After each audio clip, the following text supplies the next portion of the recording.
A former police officer has protested his innocence, insisting he was paid to remain silent to protect former Prime Minister Najib Razak.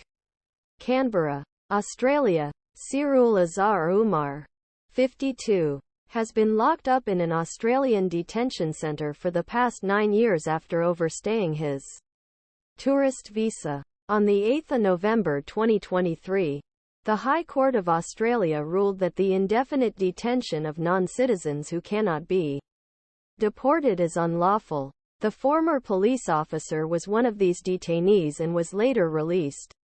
Sirul was sentenced to death in his native Malaysia for the brutal of a 28-year-old Mongolian translator in 2006.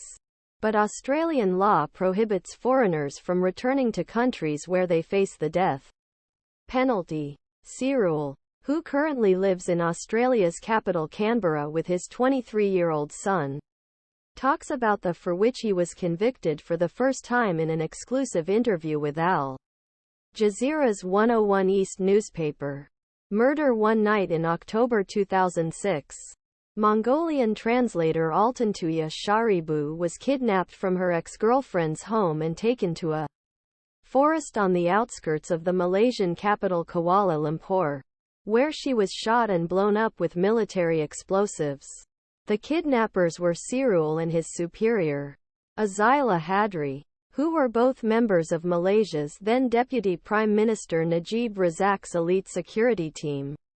Azilah told me this was a special operation for Mr. Najib, says Sirul. And I just obey because he's my superior.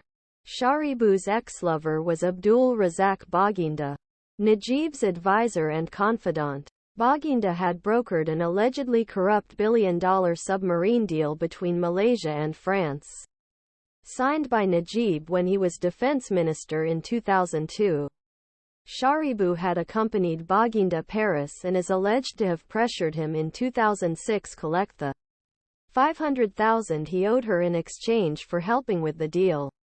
Azilah said to me, "This girl is bothering Razak," Sirul recalls, insisting that she was never at scene of the and that last time he saw Shaariibuu, she was still alive. "I pick it up from Razak Baginda's house," she says.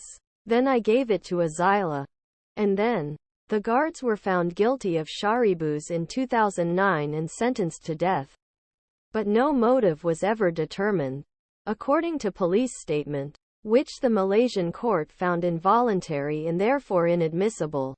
Sirul admitted to Shaariibuu on left side of his head.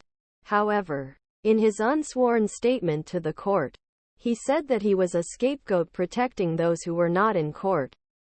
Baginda was accused of abetting but was never tried. A small claims court found that he had no case to answer. Sirul's conviction overturned in 2013. But when the verdict was reinstated on appeal 2 years later, Sirul staying with relatives in Australia. Days later, Sirul sent an SMS message, seen by 101 East, to Abdul Salam Bin Ahmad, a politically connected businessman in Malaysia, demanding millions of dollars. "Greetings, boss. I am having difficulties here. I want 2 million.